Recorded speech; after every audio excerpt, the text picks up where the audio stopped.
change, and they have said so through the ballot box. The decision of the federal military government to cancel the election of June 12 is invidious, unpatriotic.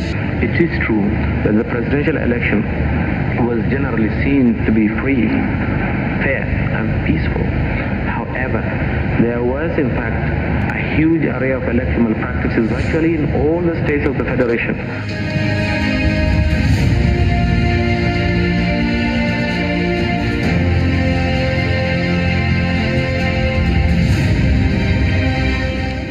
The people of this country went to polls on Saturday, June 12, 1993, and without let or hindrance chose me as their president. Didn't they? They did. Yes.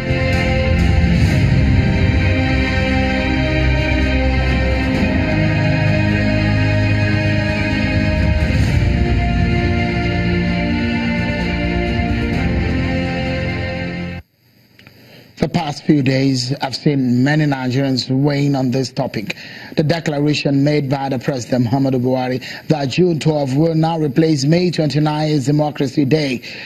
The conferment of the GCFR honor, national honor, that is to the acclaimed winner of the 1993 presidential election, late Chief MKO Abiola, has also been generating a lot of buzz. In all of the conversations and accounts from those who played key part in the era many believe shaped the Nigerian political history, there is an account that is second to none.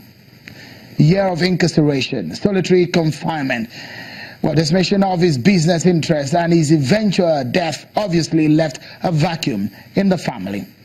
Talking about that and the family, I have a daughter of the late Chief MKO Abiola here with us on the program. She joins us from Abuja studio. Rinsola Abiola joins us tonight on the program. Many thanks, Rinsola, for your time on the program tonight. Let me start on rather an emotional note. That for you, as a daughter to the late MKO Abiola, what can you remember as a fond memory of your late father? It's going to be 25 years since that very memorable election and the history of Nigeria tomorrow, June 12.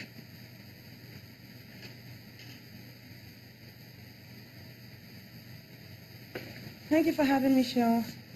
Well, first off, I must say my father was a wonderful man. He was great. He was awesome. And for me, the fact that I use Rinsola today as opposed to Karimat, which is my Muslim Arabic name, is a tribute to my father of sorts, because that's what he called me.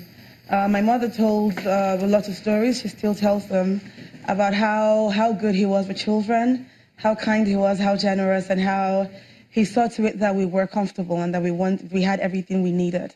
So as a family man, he was great. Yes, my dad had a lot of wives, but none of them would tell you that he ever slacked on his duties as a husband. So he was an awesome, wonderful family man. He was a great father. And even in death, as far as I'm concerned, he still remains a great father. You had said at some point that you grew up without a father.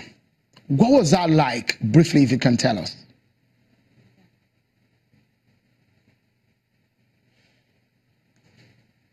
It was difficult. That's just the summary of it all. My growing up years in school, I had teachers talk to me about June 12, what it meant to them, how involved they were. I met a lot of people who lost relatives, brothers, sisters, during the riots that followed the annulment. Every single day was about hoping and looking forward to Daddy coming back home. It was very heartbreaking when he eventually passed away. I was at my grandparents' home on the day it happened, and I can still recall how painful and how much of a shock it was, because we were all expecting Daddy to come home. So growing up was knowing that my father was locked away because he stood up for the right thing. Growing up was knowing that my father was locked away because he puts the interests of Nigerians above his own personal comfort. Growing up was knowing that my father was fighting for something bigger than all of us, and although I wasn't happy knowing that he wasn't home, it was something I was proud of.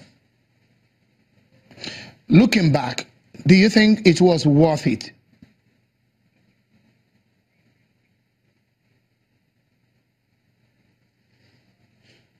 The struggle came at a huge cost to us as a family.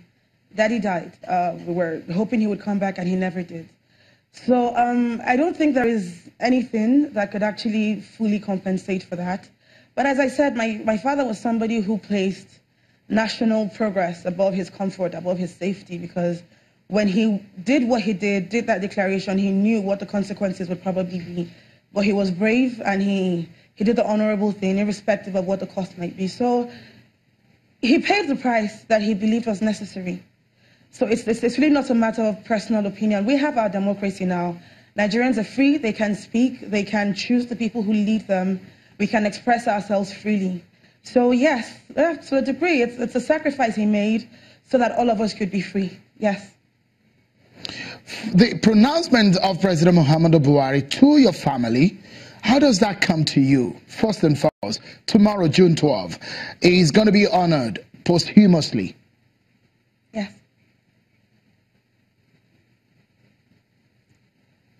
For me, it's justice. You know, there's a saying, justice delayed is not justice denied. June 12, 1993 was 25 years ago. Daddy passed away July 7, 1998. It's going to be 20 years next month. And a lot of people could have done this, but they didn't. So as far as I'm concerned, it's the right thing. It's coming late, but we finally have somebody with a strong sense of justice who is truly committed to righting the wrongs committed against my father. And for me, I am grateful. I am thankful for the recognition. And I believe that wherever Daddy is, he's looking down on us and smiling, because finally the right thing has been done. His sacrifice has been acknowledged. So you do agree, perhaps for some people who think it's probably politically correct, or do you think this is just about politics?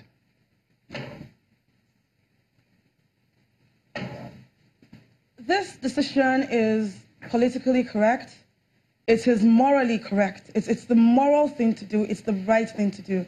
And the question is this: if they're saying the president did it for political reasons, we've had democratically elected presidents before Baba Buhari. So the question is, did they refuse to acknowledge my father for socio-economic reasons? Did they refuse to acknowledge June 12 for security reasons? Was it health reasons they had? What were their reasons? So if we're not examining why those before him failed to do this, why are we then ascribing all sorts of motives to this now? We'll take a moment. Rinsola Abiola is still with us on the program. At some point, we will get the presidency to tell us the gains of the Morocco deal the president signed. He's back in the country. We'll get to details right here on the program. Don't go anywhere. We'll be right back.